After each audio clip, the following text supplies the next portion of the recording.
Madame, Monsieur, bonsoir et bienvenue dans le monde de ce jour. Nous reprenons avec les traditionnelles éditions consacrées aux actualités, mais aussi aux thématiques très importantes de la République, le Cameroun au cœur du pays.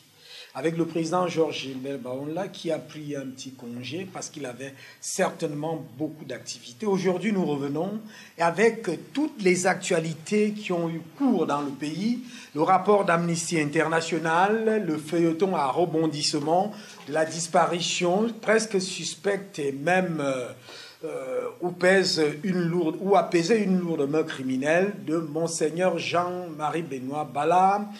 Beaucoup d'autres actualités aussi et naturellement ces dossiers qu'il conduit chaque jour pour défendre la République ou tout au moins pour faire la promotion de son parti parce que en passant, il faut encore le rappeler qu'il est candidat à l'élection présidentielle de 2018. Président Georges Gilbert Baonla, bonsoir. Alors avant d'entrer dans le sillage de ce grand rendez-vous de 2018, on va quand même aller au cœur de l'actualité, une actualité qui inquiète pratiquement et les Camerounais et le gouvernement de la République du Cameroun. Le ministre de la Communication, Issa Chirouma Bakari, et celui des Sports et de l'Éducation civique ont fait une sortie, c'était vendredi dernier, et du coup on a suivi aussi la sortie du président de la CAF, Mamad, qui fait savoir que le Cameroun n'a pas toutes les capacités de pouvoir organiser la CAN 2019. Et du coup, voilà qu'au Cameroun, les populations ou les Camerounais se sentent un peu comme méprisés dans cette affaire-là. Dans le cadre du football africain et dans le cadre du football mondial, il faudra retenir qu'aujourd'hui le football fait assiette commerciale et puis une certaine mafia qui s'est installée. Je voulais quand même faire deux observations. Les deux observations simplement parce que on ne peut pas à un moment se dédire pendant qu'on a donné un cahier de charge à un pays. Je veux bien que le Cameroun soit un pays en vue de déstabilisation de certains imposteurs ou de certaines impostures, mais je pense que dans le cadre du football quand même, il y a quand même la CAF qui a donné un cahier de charge. Maintenant, si de l'autre côté, le Cameroun... Un cahier de charge qui a été revu. Un cahier de charge qui est en cours. Qui a été revu en chemin. Non. On est parti... Ouais, mais quand je dis en cours, et s'il est revu, ça veut dire qu'il y a déjà une faute vis-à-vis de la CAF, parce qu'un cahier de charge ne peut pas être revu pendant qu'on est en train de mettre en application le premier cahier de charge. Ça, c'est la première chose. Maintenant, il est question ici de savoir... Donc, à ce niveau, il y a une faute? Oui, il y a une faute déjà sur le plan juridique. Maintenant, mais pourquoi le Cameroun reste tranquille sans pouvoir... Non, puisque en fait, il a donné un avis. Il n'a pas donné un avis consultatif. Ça veut dire qu'autour d'une commission qui est révélateur de cette information. Non. Il a donné un avis et son avis n'engage que lui-même. Mais il dit que désormais, c'est une commission, un cabinet indépendant qui doit désormais venir s'enquérir des installations sur place, sur tous les volets touristiques, routières, footballistiques, et que c'est le rapport de ce cabinet qui a attendu. Si ce cabinet a été désigné, il sait pourquoi il a désigné. Mais j'ose croire que le cabinet n'est pas au-dessus de ce qu'on appelle le statut juridique de la CAF. Il faut savoir que chaque pays membre est fait dans les cotisations. Et nous respectons un certain nombre de règles. Donc, je crois que c'est un peu je crois que c'est de la végétation en vue. Au terme, le Cameroun peut attaquer une telle procédure. Notamment parce que sur le plan juridique, c'est attaquable. Mais je voulais dire ici qu'il ne faut pas que aussi les locaux, c'est-à-dire les dirigeants, profitent de cela pour s'asseoir et dire voilà, nous pouvons nous désormais faire croire aux Camerounais qui tiennent à leur football et aux acteurs des aires de jeu pour qu'ils puissent, je voulais dire, qu'ils puissent se mettre dans la tête qu'ils peuvent trouver une porte de sortie. Et j'estime que le président de la République, lors de son dernier discours par rapport lié à la réception des jeunes, qui est du côté du palais de l'unité. Les jeunes du retour du Gabon. Du Gabon, et je crois qu'aujourd'hui, il est clair que le Cameroun se veut être une nation forte sur le plan sportif, et que le chef d'État a pris comme disons que... Option comme leitmotiv, oui. Faire tout pour que cette CAN puisse s'organiser. Maintenant, il faut que ceux qui sont les acteurs sur le terrain puissent accompagner cette politique. Oui. Parce que j'ai peur qu'on se retrouve entre deux peines. Ça veut dire que les gens qui vont se dire la CAF avait dit ceci. La seule chose dont je m'interroge, est-ce que nous avons les moyens financiers qui peuvent accompagner la réalisation de ces aires de jeu? Et vous répondez? Je dis, face à la politique nationale, je crois que ceux qui ont la charge, ils ont cette politique et ils peuvent avoir les moyens de cette politique. J'attends voir le maçon au pied du mur parce que c'est un avis qui a été donné par le président de la CAF et non une commission. Mais le président de la République a quand même requis une somme pratiquement de 500 millions de francs CFA pour essayer de booster tout ce qu'il y a aujourd'hui comme chantier dans cette affaire.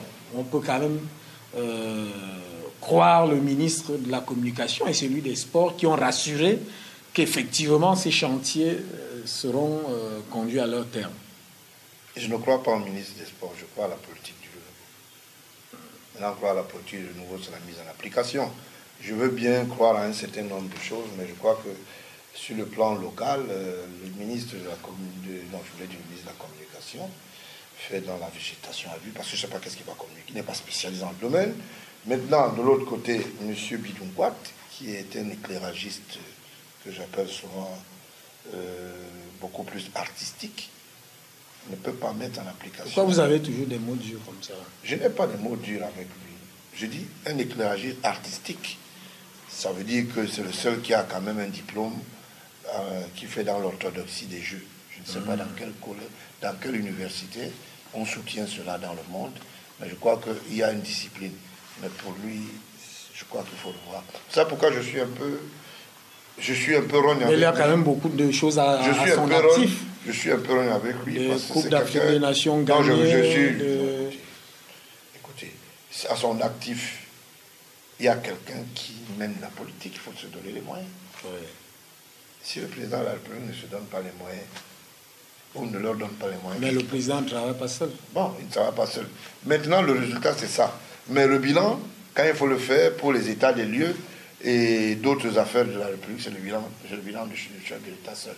Mais quand il faut nommer, c'est le chef de l'État qui est le responsable. Mais quand il faut parler de la responsabilité des uns et des autres, d'autres ne sont jamais responsables, c'est lui le seul. Bon, pour vous, la CAN 2019 sera-t-elle organisée par le Cameroun? Elle sera organisée. Déjà, le sonnet d'alerte a été tiré à temps, parce que quand on a, en 2019, c'est-à-dire il y a encore quelques mois, nous avons ce qu'on appelle la capacité c'est-à-dire de résoudre des problèmes à la dernière minute. Ça, vous le savez. Maintenant... Est-ce que c'est un diplôme, ça? Ce n'est pas un diplôme, c'est une façon, c'est un moyen. Si ça peut rétrécir les dépenses fantaisistes d'un certain nombre de prédateurs qui se sont mis dans la tête, qui se servent dans les caisses de l'État, c'est aussi bien, c'est pas mauvais. Okay. Ça peut être une politique d'approche. Maintenant, je pense qu'il faut regarder faire. Je crois que du côté de Japoma, au port de Douala, on a vu un certain nombre de matériel lourd entrer. Ces fameux stades préfabriqués là. Donc, pas les préfabriqués, ça existe même à la Coupe du Monde, si on ne savait pas, même en Munich. Les préfabriqués, ça existe. Non, c'est une manière de dire. Oui, mais quand vous dites fameux, ça veut dire c'est vieux comme le temps, ça fait plus de 50 ans on parle de préfabriqués dans le football. Oui. Donc c'est un peu ça. Donc aujourd'hui. Mais l'entretien va coûter quand même beaucoup. L'entretien. Ça peut être abandonné à un moment donné. Non, je suis désolé. Comme les tracteurs à Ebolova. Non, les tracteurs ont été abandonnés parce que c'était un peu du moutazé plus. Oui, quoi. Bon, en tout cas, on retient. Non, c'est ce que je voulais dire. Oui. Si les tracteurs ont été abandonnés, c'était un peu du moutazé. Mais quand j'ai frappé la main sur la table, j'ai saisi les administrations concernées. Disons, le hangar à Plicor. Et aujourd'hui, on peut parler encore d'une certaine agriculture industrielle qui s'installe là-bas. Voilà. Donc, on peut être rassuré que la CAN 2019 ne va pas sombrer dans cette affaire-là. Je pense que... Et que peut-être même l'entretien... les détracteurs de la République n'ont qu'à se tenir tranquille. Si c'est les stades, ce qu'on appelle préfabriqués, et qui sont des stades qu'on peut monter comme ce qu'on appelle adaptés par rapport à la nouvelle technologie, ne vous ennuyez pas, même s'il y a 50 stades, on peut les construire en moins de 6 mois. Parce que c'est des... En moins de 6 mois. En moins de 6 mois. Puisque c'est des palans, on monte, ce n'est que les montants, on serre les boulons, hein, on fait des espaces, et on crée ce qu'on appelle des aires de jeu fictifs qui remplacent du gazon, et du coup vous êtes en train de jouer. C'est de ça qu'il s'agit. Maintenant, la seule chose qu'il y a, c'est de créer la zone de sécurité. Ce n'est que la barrière qui est importante dans les préfabriqués, vous entendez, hein, et les guichets. Le reste, on peut le déposer un matin. Pour ce dont le président de la CAF a affirmé là, que même à 4 poules, le Cameroun n'était pas prêt pour la Coupe. Non, je crois qu'il a voulu booster l'équipe camerounaise. Il sait de quoi on est capable. Il ne faut pas qu'il dise n'importe quoi. On a le stade de Limbé qui est déjà prêt. Vous comprenez? Si c'est les préfabriqués, je suis d'accord, on peut respecter le programme. Mais si ce n'est pas les préfabriqués, on ne peut pas. Voilà qui est dit du président Georges Gilbert Baron. Là, la CAN 2019 au Cameroun, c'est quelque chose d'acquis. N'en déplaise au président de la Confédération africaine de football, ce malgache, qui aujourd'hui, certains Camerounais le regardent d'une certaine manière, mais on vient aussi de suivre avec vous là, le président Georges Gilbert Baron, là, que ces paroles sont de nature à booster. Oui. Non, c'est normal. Le leitmotiv d'un responsable, ce n'est pas toujours de faire des caresses dans le sens attendu. Il peut faire un coup de gueule pour booster l'équipe en place. Et ça peut donner une autre motivation. D'où le cabinet, par exemple, dont il parle. Si ce cabinet aujourd'hui vient, c'est parce qu'il veut se désolader d'une certaine corruption. Vous savez que la FIFA a pris un coup avec l'ancien président de la FIFA. Ce qu'on ne vous a pas dit, Hayatou est parti parce qu'il était trempé dans l'histoire de la FIFA. Parce que IA était le paradis fiscal du président de la FIFA. Et c'est pour cela que vous avez vu tous ces acheminements qui se sont faits ici. À un moment, c'était comme si la FIFA s'était installée au Cameroun. C'est parce que IA de l'Africa Foot était un des maillons. Et Hayatou étant celui qui était le cerveau africain et qui pensait, revenait avec un certain nombre d'arts, je voulais dire. Des sommes On va revenir au coup. Non, laissez-moi chuter. Les sommes colossales qui pouvaient servir aux prochaines élections. Vous savez, il y a beaucoup de candidatures dans le Qui pouvaient servir aux prochaines élections. Donc, voir un potentiel concurrent pour vous? Non, pour peut-être le camarade national du parti du RDPC. Il y a un challenge qui s'annonce. Moi, je ne donne pas une information, mais je veux juste révéler que dans le RDPC, les gens s'organisent. Et parmi lesquels le ministre de l'administration territoriale qui a lancé déjà la campagne à travers un certain nombre de couloirs. Donc, parmi lesquels on peut repenser à l'axe nord-sud. Ces choses que vous dites là, c'est d'un autre parti, c'est pas votre parti. Non, c'est un avis que je donne parce que ça entre dans mais c'est juste un avis. Non, c'est un avis que je donne, mais c'est une information que je peux vérifier. Je voulais simplement rappeler que ceux qui veulent être des candidats n'ont qu'à s'annoncer comme le président du Parti républicain et non se cacher dans ce qu'on appelle les émoules et sortir un matin comme si c'est quelqu'un qui avait un coup de gourdin taper son coéquipier. J'espère que ça va s'organiser mieux dans le parti au pouvoir. Voilà. On fait une bonne transition dans cette affaire pour éclairer, ou tout au moins pour réexaminer ce feuilleton à rebondissement qui a été justement cette mort suspecte à un moment donné, assassinat pour d'autres, de Monseigneur Jean-Marie Benoît Bala. La semaine dernière, il a été conduit à sa dernière demeure, justement, dans le diocèse qu'il a servi, à savoir le diocèse de Bafia. C'était après une journée, déjà une journée du 2, où à Yaoundé, une journée de levée de corps avec un Yaoundé pratiquement sécurisé et une cathédrale bondée de monde avec une homélie qui a pratiquement étonné tout le monde. Alors, vous avez suivi cette importante actualité. Première lecture, on va s'arrêter peut-être. Il fallait quand même qu'on enterre, que l'évêque puisse aller se reposer en paix quand même. Je n'ai pas vu son ami intime, Martin Belinga et vous obsèques. Non, j'ai dit il fallait quand même qu'on arrive à pouvoir... Je sais qu'il était très lié, et son ami intime, c'est le ministre directeur du cabinet civil. Je me suis interrogé. Bon, ça c'est peut-être une absence que vous remarquez. Parce que, en fait, je suis tout oui.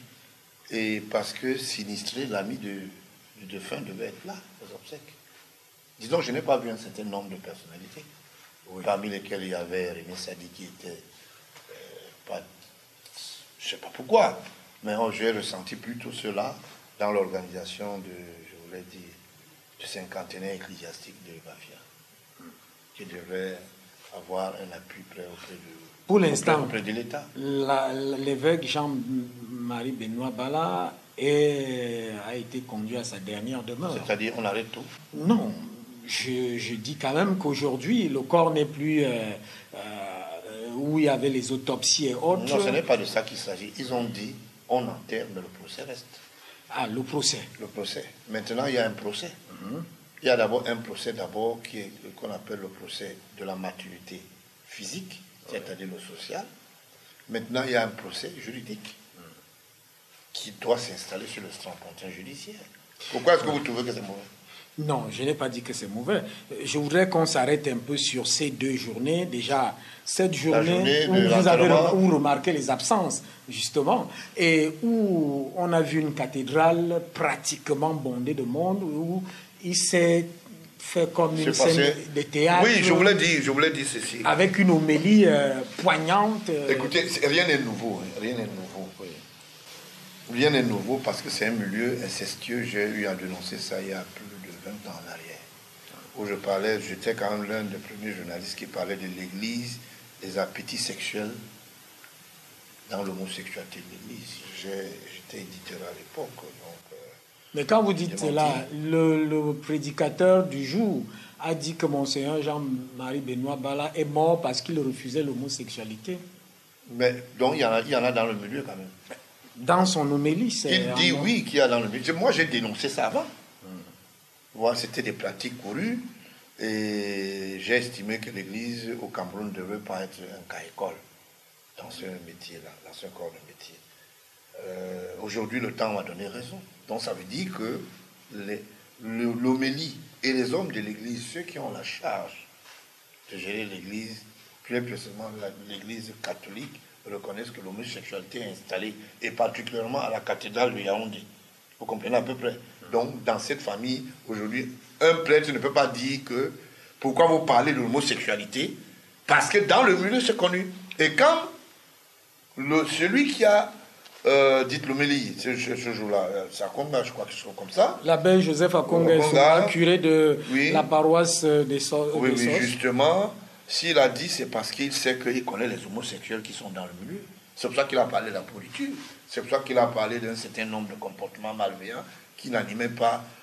Il a parlé de faux prêtres, de faux amis. Non, il a parlé de l'homosexualité et de la pourriture. C'est-à-dire, il voulait même parler du Satan. Satan existe dans l'Église et que c'était des choses révélateurs. Aujourd'hui, ces choses révélatrices, je voulais dire, ça dit, aujourd'hui, on ne peut plus cacher que l'Église, au Cameroun, en son sein, il existe l'homosexualité.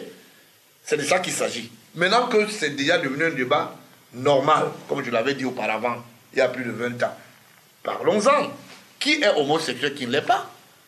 Alors, comment lui, il sait, cet Akonga, qui a été aussi brillant, ça sait que, je ne sais pas, vous appelez ça confrère ou bien quoi? Son frère, quoi, je ne sais pas. Son confrère avait refusé d'être dans le groupe des homosexuels. Lui, qu'est-ce qu'il en sait? Ça veut dire que il a des informations. Mais s'il a des informations, ça veut dire qu'il était proche de la source. D'accord? Comme il connaît les homosexuels, et son frère avait refusé, c'est pour cela que sûrement c'est l'assassinat. Hein? Qu'il puisse démontrer cela. Je voulais dire ceci. L'Église a une responsabilité au moins à 90%. Les missions de l'Église camerounaise ont échoué face aux politiques. Le politique a envahi, et aujourd'hui on ne peut pas dire non, que ce n'est pas vrai, c'est vrai. C'est ça qu'il s'agit. Donc vous ne pouvez pas venir me dire aujourd'hui que ce qu'on dit n'est pas vrai. Vous comprenez? Et que vous voulez ou pas, l'Église aujourd'hui a joué un rôle très médiocre vis-à-vis des ouailles et se fait enterrer dans la poche du politique. Ah, c'est vous qui le dites. Mais je le dis, puisque c'est vérifié. Le politique, c'est un grand ensemble. Maintenant, à l'intérieur de cet ensemble, il y a des éléments. Parce que vous ne pouvez pas expliquer que chaque personnalité aujourd'hui estime qu'en allant construire l'église à Zuétélé, on est très proche de l'église. Et au même moment, il y a la descente aux enfers et les déculottés là-bas. C'est de ça qu'il s'agit. Est-ce qu'on va cacher quelque chose? Alors, donc, si l'église a pris un coup et que le politique a pris en otage les missions de l'église, c'est normal que nous nous retrouvons. C'est ce que Monseigneur Akonga, en fait, là-bas, Akonga appelle il n'est pas le seul qui en parle. Les faux donateurs. Non, il n'est pas le seul. Je crois qu'il a été même très poli. Qu'est-ce qu'il appelle faux donateurs? Les faux donateurs, c'est ceux qui viennent s'asseoir au devant de la scène dans les églises et qui, de temps en temps, font des baissées, des trajets de culottés. Vous regardez tous ces petits-enfants des messes qui vont dans les églises aujourd'hui. Pour savoir qu'un enfant est plus facile, vous regardez sa petite culotte. Il a quelques égoulements et parfois même des pieds enflés. Parce que ce que les gens ne savent pas, quand on perturbe ton arrière-plan, il y a des séquelles qui restent. Et ces séquelles sont visibles. Vous comprenez? Un homosexuel, on le découvre facilement par la plante des pieds. Moi, je le sais. Parce que c'est les gens qui ont fait l'expertise scientifique qui m'ont parlé de ça. Et j'ai vu l'expérience. Vous comprenez à peu près? Un homosexuel n'a pas ce qu'on appelle une vie normale. Il a une vie essuée de pitié et parfois même de beaucoup de, je voulais dire, de réellement de douleur. Vous savez, c'est pas normal que votre arrière-plan soit bousillé pendant que vous êtes un homme. Et beaucoup l'ont fait et continuent à le faire. Et d'autres se sont cachés derrière les églises pour créer des temples des homosexuels. Est-ce que vous savez que 4 sur 5 églises sont des échangistes? Ça veut dire qu'il y a des maisons qu'on appelle églises, qui sont là pour vendre et faire rien que dans le mécanisme de l'homosexualité et du sexe. Ça veut dire que vous voulez une belle femme, vous pouvez l'avoir par là, la femme veut l'homme, vous pouvez l'avoir par là, c'est des carnets d'adresse, d'échange. Et aujourd'hui, on ne peut pas. C'est ça la réalité. Alors, quand une question comme celle qui sort de cette homélie, où le prédicateur lui-même dit « Je ne peux pas m'empêcher de poser cette question. Qui tue les prêtres de ce pays ?» Une question comme celle-là, elle est lourde de sens et de symboles quand même. C'est bien comme l'Église maintenant est venue se réveiller, comme quelqu'un le disait. C'est bien, parce qu'en fait, il y a un problème sérieux. Si aujourd'hui ils ont le courage de dénoncer ce qui se faisait taire hier, quand le père venait mort, ils se sont posé des questions. Quand il y a eu des morts dans le Grand Nord, quand il y a eu des prêtres qui sont morts du côté de l'Est, et pourquoi ils ne se sont pas interrogés? Pourquoi c'est dans ce cas précisément que l'Église vient juger qui tue les prêtres? Que font les prêtres dans le milieu politique? Pourquoi les prêtres vont manger dans les mêmes plats que les prédateurs de la République? Pourquoi les prêtres vont manger dans les mêmes plats que les prédateurs de la République? Vous avez les Pourquoi? preuves? Mais j'ai des preuves.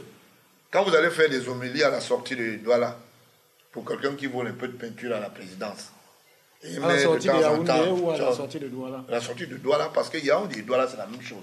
Quand je suis en train de partir, d'accord, c'est l'entrée de Douala.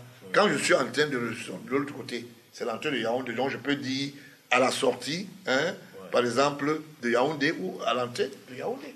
Donc ça ne change pas le fait que Tomdola ait la peinture de la présidence sur son mur et que de temps en temps, ils ne puissent pas payer quelques dettes. Vous avez dit que les prêtres mangent sur les... Mais ils mangent là-dedans parce qu'ils sont devenus des hommes d'affaires. J'ai entendu quelqu'un parler des Komna, et Komna fait les affaires. Le prêtre Komna fait les affaires. Il est né en Kolimingbang. Son père était à l'EDC. Il s'appelait Essono. Je donne même son nom. Vous avez compris? Le prêtre Komna parle le français quand il parle le français durement accepté parce que c'est des gens qu'on a poussés pour qu'ils deviennent, par exemple, prêtres. Je vous le dis, il habite au lieu d'Inkolmingbang à Lixono. Je sais de quoi je parle et c'est le plus proche de la Conga. Il ne faut pas aller lire les dictionnaires qu'on a fini de faire, ce qu'on a le retapin, d'accord, pour dire je parle anglais, c'est de ça qu'il s'agit. Est-ce que j'ai entendu les témoignages dire qu'il est un bon prêtre? Mais c'est un vendeur de terrain. En Kolimbang, d'où sort-il? Il a eu des problèmes avec Eyeve Le Bogo. Le Cameroun fournit du service. Il a eu des problèmes avec les locataires. Je parle, il est à l'immeuble Torres, à Yaoundé, en face. C'est là où sa famille est. Donc quand les gens viennent parler, et comme là n'est pas bon, est-ce qu'un prêtre doit avoir une femme officiellement qui travaille à Camtel?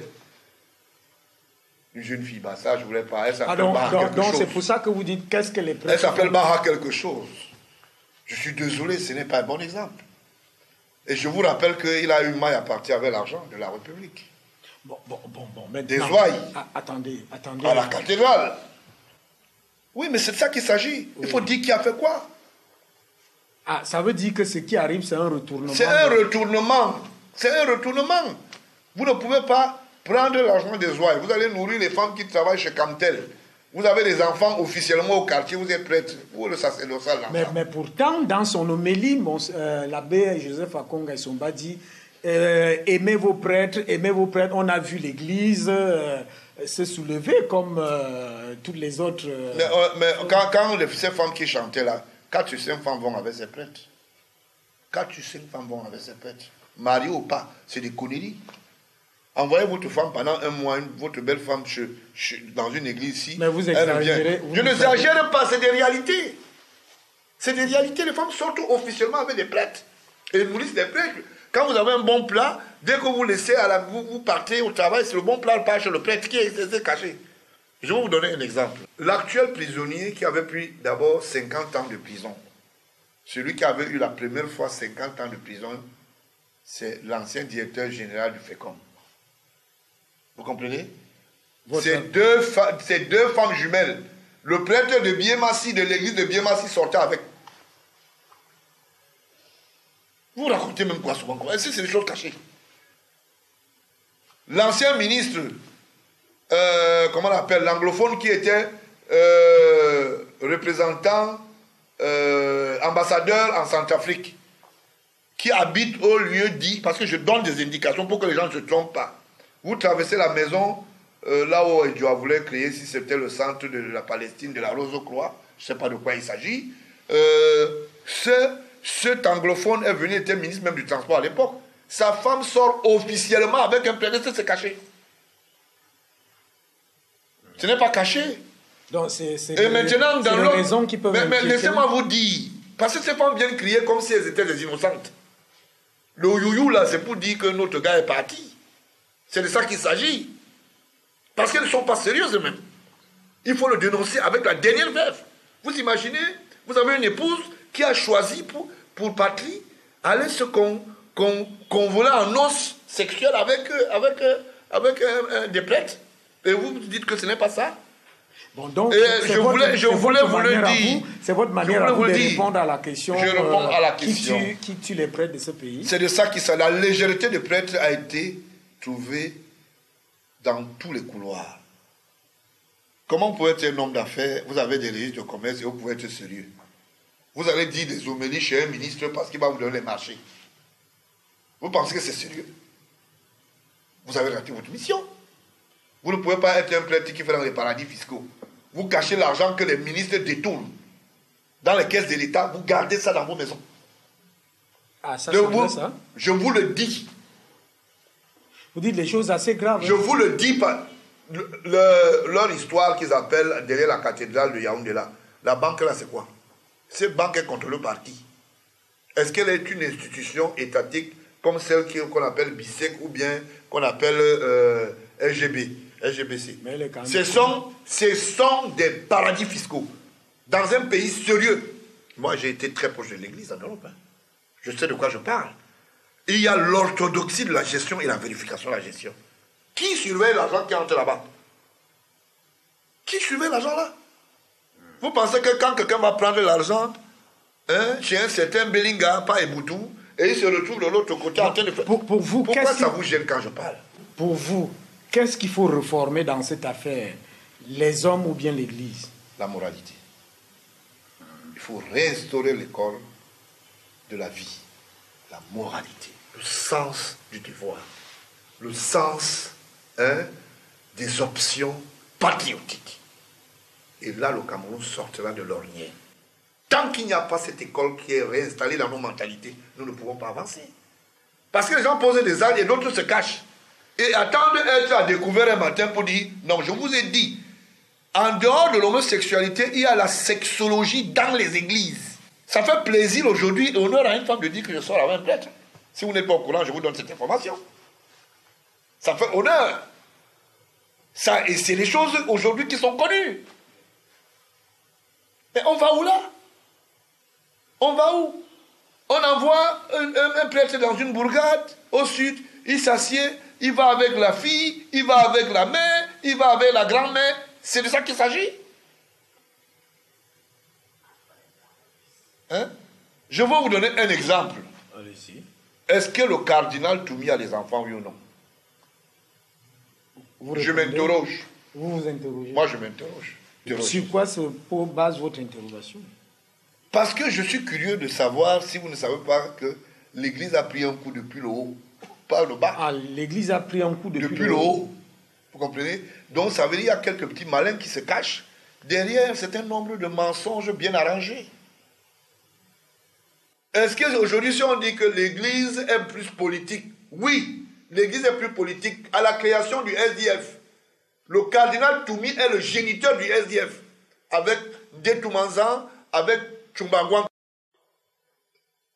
C'est de ça qu'il s'agit, monsieur. Vous êtes en train de faire un procès de l'Église, là, c'est un mauvais procès. Je le dis et j'en assume l'entière responsabilité. Quand j'avais dit que Batomé de l'EPC, de l'EEC, était un homme qui avait des appétits un peu très difficiles. Il aimait porter les tailles basses. Les gens ont cru que je parlais. J'avais une radio à l'époque, le démenti. Et j'ai dit des choses. Aujourd'hui, c'est ça, l'EEC est en procès. L'EEC est en procès.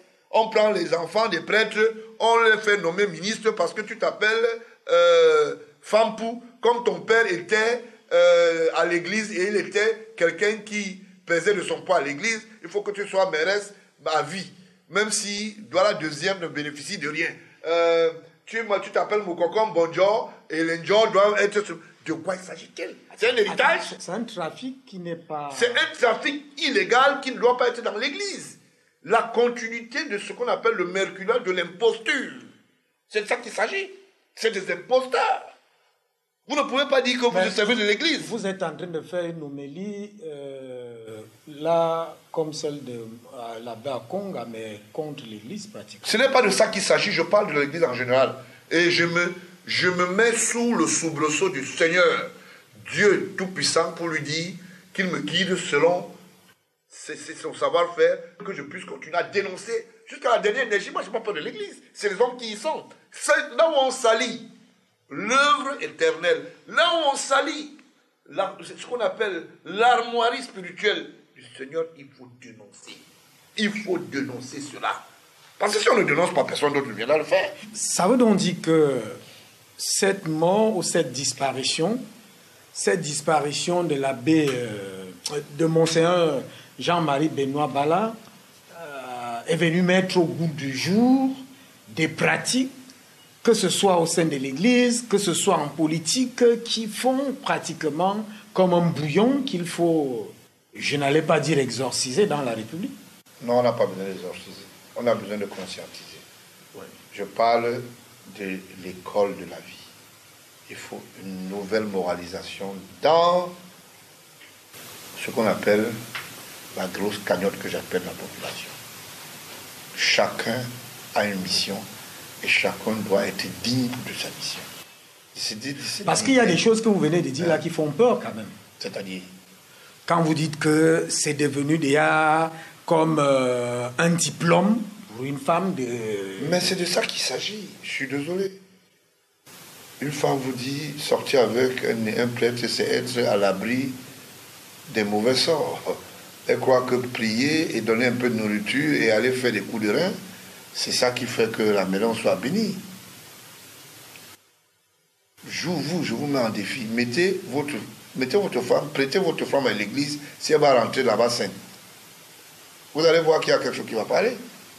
Parce qu'en fait, ce que les gens veulent faire, ou bien veulent ignorer, c'est de dire que l'église a joué son rôle pendant la colonisation africaine. Maintenant, l'église s'est retournée et est devenue un essor de prédateurs. Et ces prédateurs deviennent dangereux parce que ce n'est pas normal C'est eux qui posent des Mais problèmes. l'abbé Akonga dénonce aussi cette situation dans son homélie. Je suis désolé, c'est pas... L'abbé Akonga ne peut pas dire qu'il est en train de dénoncer, et pendant que lui-même il a quelques casseroles. Vous comprenez à peu près. Il prend le courage de dire ce qu'il a vécu, et il prend le courage et si de jamais dire... il se convertit, c'était déjà converti. Non, est-ce que tu peux te convertir aussi à l'arrière-plan? Vous êtes habitué à le manger, votre bouche est ouverte. Et tant que vous aimez la nourriture, vous allez continuer à manger puisque ça vous produit. Mais il a dit quand même des vérités assez étonnantes. Est-ce qu'il a donné le nom des listes? Il a listé. Il a dit que tel prêtre est homosexuel. S'il était courageux, il fallait dire que il y a tel... Non, c'est une homélie. Il n'avait pas à s'attaquer. Ça veut dire que quand on parle d'homélie, ça veut dire qu'on peut cacher l'Église. L'Église n'est pas la cachotterie des prédateurs. Je suis désolé, l'Église, c'est la vérité. C'est le respect de l'autre. C'est la spiritualité. C'est le respect de ce qu'on appelle l'orthodoxie de la spiritualité. Vous ne pouvez pas venir comme ça dire, l'église n'est pas une salle de cinéma là où vous venez dire ce que vous pensez et vous cachez ce que vous voulez. Alors, beaucoup de commentaires avec son homélie. Moi, ça ne me fait pas chaud. Hein. Son homélie, pour certaines presses, son homélie visait à déstabiliser le gouvernement. Vous y croyez? Non, je ne pense pas. Peut-être il y a une implication de quelques membres du gouvernement, mais pas, ça ne visait pas. Et en ce moment, je pense qu'il y a un certain nombre de choses qui sont en train de se mettre en place pour savoir qui ont été auteurs. S'il y a des membres du gouvernement qui y sont impliqués, on va très vite les mettre à la place publique, c'est tout. Merci bien pour cette affaire. En tout cas, Monseigneur Jean-Marie Benoît Bala repose en paix avec toutes ces révélations, d'ailleurs celles que vous venez de faire au cours de cette émission, qui nous amènent à croire qu'aujourd'hui, la société camerounaise, que ce soit l'Église, que ce soit les politiques et autres, doivent aller, vous avez parlé de l'école de la vie, l'école de la morale, refondation de la morale, c'est ça? C'est important. Très important. Alors, une autre actualité qui a bousculé le Cameroun tous ces jours-ci, vous avez un cabinet et vous faites pratiquement au Cameroun avec votre parti politique dans ce qu'on appelle la défense des droits de l'homme. Vous avez parcouru un peu le rapport d'Amnesty International sur les exactions qui ont été situées comme des crimes de guerre commis par l'armée camerounaise. C'est les hommes qui font les rapports. Et quand les responsables de la République les reçoivent et les font des promesses, il faut aussi accepter. Quand vous invitez quelqu'un au restaurant et qu'il finit de manger, quand il a fini de manger, vous oubliez qu'il doit rejoindre son hôtel et qu'il n'a pas le transport pour arriver dans sa chambre d'hôtel. Et s'il se débrouille à prendre une moto et arriver dans le lieu, sache que n'importe comment il va te porter des griefs. Ça, c'est ma réponse. En termes clairs. En termes clairs. Vous voulez parler en parabole, là? Je voulais simplement dire que j'ai vu certains porte-étendards sortir. Le rapport est incisif en fonction de ce qu'on a promis. Il y a certaines personnes qui ont pris sur leur tête de le promettre et être les amis de l'Amnesty International. J'ai vu, par exemple, le ministre de la Communication les recevoir, pas une fois, pas deux fois, plusieurs fois. Non? Pourquoi tout le temps? Mais sa riposte a été... Mais non, c'est du théâtre. Avec une riposte... Non, je voulais dire... frôlant même de pouvoir rester amnesté en justice. Laissez ça, on attend. Il peut rester. Il a des histoires, c'est du produit. Issa Adoum, Issa Chiroma. Je me pose des questions. Vous pouvez créer une séparation entre les deux? De tolérer à Yaoundé. On a oublié? Ça, c'est une autre histoire. Quand vous regardez le rapport, quand vous lisez, vous avez lu le rapport d'Amnesty International? Ce rapport ne m'intéresse pas. Il a été même dicté par les Camerounais. Je vous dis pourquoi. Il a été dicté par les Camerounais. Mais ça, c'est très grave ce que vous dites. Je vous dis. C'est des choses qu'il faut dire aux Camerounais qu'on sait. D'abord, l'armée fonctionne en secret défense. Et dans une guerre, il n'y a que ceux qui la vivent qui peuvent mieux la retracer. D'accord? Quand on dit qu'il y a la torture, quand vous lisez un document, il faut le lire, c'est-à-dire sur l'angle structurel et lire entre les lignes. Pourquoi à chaque période électorale, Amnesty arrive toujours avant les élections et le système gouvernemental est reproché. That is the question. Ce n'est pas la première fois. Hein. C'est de ça qu'il s'agit. Pourquoi c'est les mêmes acteurs qui interviennent et qui veulent vous faire croire que ils ont été avec Amnesty International, ils ont discuté, mais ceux-là sont allés dérober les rapports. Nous voulons bien qu'ils aient fait leur rapport à eux. Maintenant, s'ils disent qu'ils sont vrais, qu'ils nous montrent leur rapport en contre-expertise du rapport de Amnesty International. Puisque quand tu viens me poser la question, oui. Moi j'ai mon rapport à moi. Tout à fait. Et quand je dis quelque chose, je le matérialise. Soit en le laissant sous les seaux, en écrivant quelque part, soit en le domiciliant dans une armoire. D'accord? Dès lors que tu dis quelque chose qui n'est pas vrai, je n'ai qu'à aller prendre le document contradictoire et venir dire, mais monsieur, tu vous raconter des histoires. En telle date, il y a eu ceci. Puisqu'il y a des rapports conjoints, secret défense de l'armée. Tout ce qui se passe sur le terrain est écrit et paraphé. D'où sort-il qu'aujourd'hui on se retrouve avec un Issa Chiruma qui reçoit Amnesty jusqu'à son domicile à Kinga? Je vous donne même cette information. Est-ce que vous savez que Issa Chiruma reçoit même certains, il a reçu la dernière fois, pour fermer certaines radios au Cameroun, la représentante de Reporters sans frontières dans son domicile. Et il a mangé avec un de ses conseillers, aujourd'hui, qui n'est plus au ministère. Laissez-moi parler. Oui, allez-y. Voilà. Il a reçu un certain nombre, il a reçu celle-là, et pour fermer certaines radios, il y a une période où certaines institutions, et la dame qui avait tenu, on l'a reçu dans le domicile de M. Issa Chiruma. Et ils sont allés ensemble au restaurant avec un de ses conseillers. Ils ont mangé avec la représentante de Reporters sans frontières. Et si c'est défendu? Vous comprenez? Il a fait la même chose avec Koum. Koum, on pleure aujourd'hui. C'était l'ami de Issa Chiruma. Le Koum, là, il était l'ami de Issa Chiruma. Puisque Koum n'est pas magicien pour connaître un certain nombre de choses. Vous comprenez? On peut être un bon ministre de la communication, mais quand on devient un narrateur de la vie de certains collaborateurs, on se pose un certain nombre de questions. C'est de ça qu'il s'agit. Restons quand même dans Amnesty International et ses rapports. Vous dites qu'il a été dicté. Vous dites que c'est passé... C'est une histoire dictée entre les petits amis locaux et ceux-là. Amnesty International a quel moyen pour aller entrer dans la JVC confidentielle de l'armée?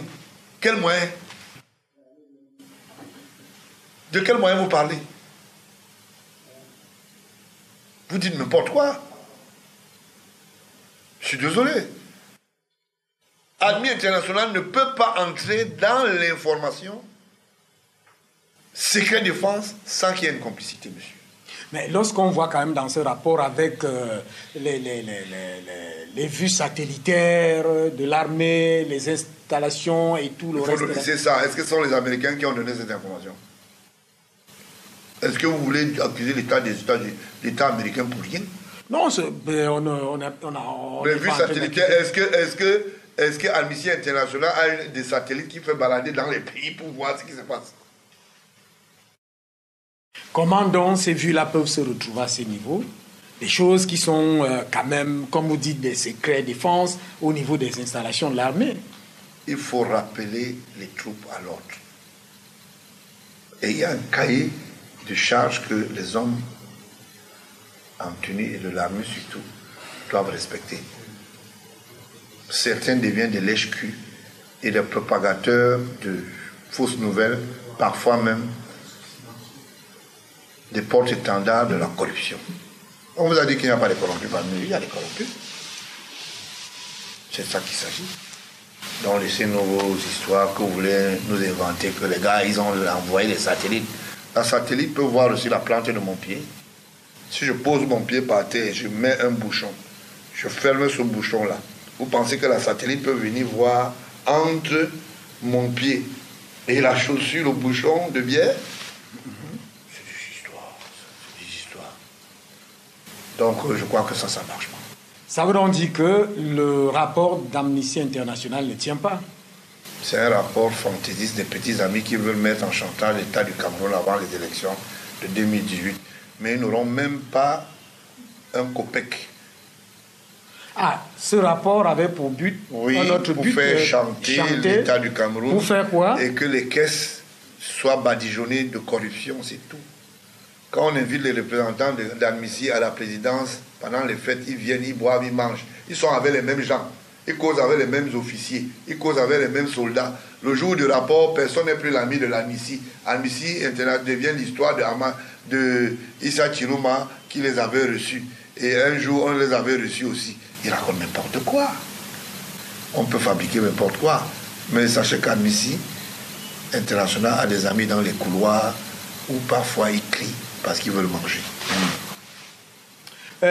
Alors, on va vers la fin de cette émission, hein, très fournie.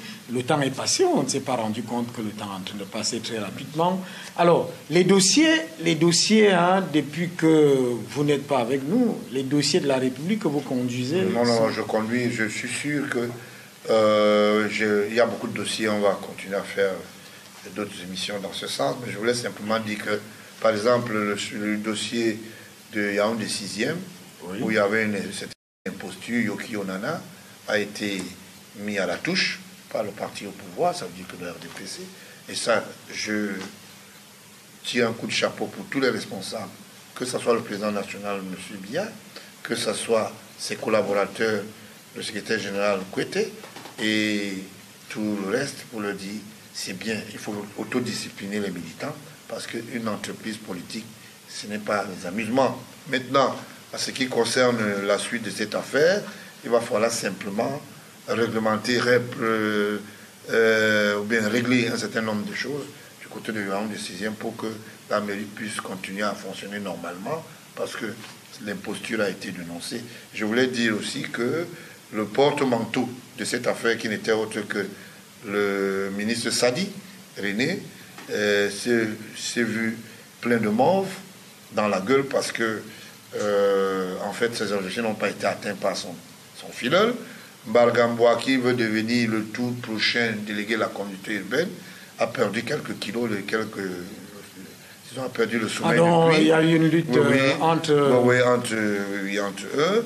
Donc, cette lutte, je ne la trouve pas combustible parce que Bargamboa ne pourrait pas utiliser Yaoundé 6e pour les contrebas de ce que je voulais dire, des foins pour gagner un peu d'argent, pour aller peut-être à la législature, je voulais dire la communauté urbaine, ou bien pour occuper la communauté urbaine. Et je voulais simplement aussi dire à un certain nombre de journalistes, que je ne veux pas appeler journalistes, que respectez-vous, parce que le métier de journalisme est un métier noble. Quand un imposteur du statut de Yoki Onana, qui est un grain à moudre facilement, vous traîne dans des casseroles, que je voulais dire de communication. Il faut faire attention, il faut du respect, il faut respecter la République. Même quand la République est émiettée, il y a quand même ceux qui pensent c'est-à-dire à l'Assemblée des morceaux. Il faut faire attention. Donc, j'estime que c'est un combat d'avoir gagné. Et je voulais féliciter comme ça tous ceux qui ont œuvré pour que cette imposture ne continue plus dans celle de Yoki Onana, et que dans les jours à venir, qu'il y a une décision puisse se porter au mieux. Et tout en... L'élection du maire, elle va être facile cette fois-ci? Non, ça sera organisé. Il faut que ça soit organisé comme dans les lettres, avec des lettres de noblesse, je voulais dire, et dans le cadre de l'art. C'est un peu ça la réalité. J'ai des amis qui ont déménagé du côté du cabinet civil.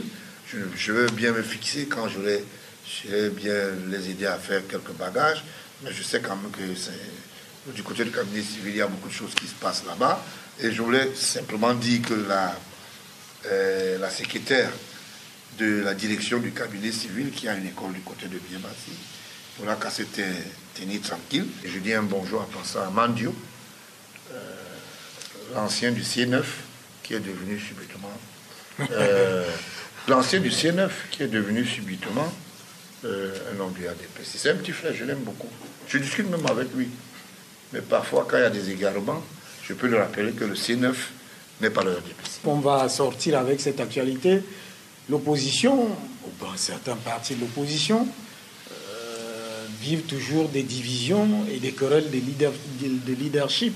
Cette fois-ci, ça arrive peut-être pour la 3e ou la 4e fois en Mamidem, une lecture. Moi, je me transporte. Je ne sais pas pourquoi on a fermé l'hôtel Arcade. C'est un hôtel plein d'histoire. À l'avènement de la démocratie, on ressentait beaucoup plus quelques petites bonnes réunions là-bas, des entreprises politiques et quelques clandestins. Mais ça n'a pas empêché que l'une des dernières réunions qui a quand même retenu ma attention, c'était SOS Dialogue, Albert Djambé Moïse, bien, de fin Albert Djambé Moïse, C9 organisé par Mandio, qui est l'actuel député du RDPC, et Kané. Ça m'a permis de comprendre que quand on fait quelques... Quel est Kané? Il y en a beaucoup. Hein? Il y a le Kané à Nice, c'est pas celui qui parle du Menidem. Il a logé le parti dans la maison de son père, dont il est héritier. Donc j'estime que quand vous avez un parti qui est dans votre maison, c'est vous qui allez le gérer. Mais je voulais vous rappeler que c'est l'ami de Issa Chiroma. Vous savez, il attend à être nommé ministre. Si vous n'êtes pas au courant, je vous donne cette information. C'est pour ça qu'il s'est mis de côté. Parce qu'il se met de côté, parce que quand on va le nommer, le parti va venir en soutien. Et l'idéologie, c'est quoi? C'est de jouer le rôle qu'il va jouer. Apparemment, c'est lui qui est aujourd'hui, il y a une querelle de leadership. Le président qui a été... Yebga qui a été régulièrement élu a pratiquement exclu la plupart des membres, parmi lesquels Anissé de Kané. Je ne peux pas prospérer parce qu'Kané l'a dévancé sur le terrain. Lui, il avait certaines personnes à Yaoundé. Comment lui va chasser Anissé Kané qui a le potentat du parti de la Manjoa? Et puis il y a un certain nombre de journalistes qui sont là-dedans, qui sont des intellectuels des plateformes de dimanche. C'est pour ça qu'on ne peut pas les exclure du parti? Non, vous savez, là où les bruits de bourse se font, l'armée peut se faire entendre.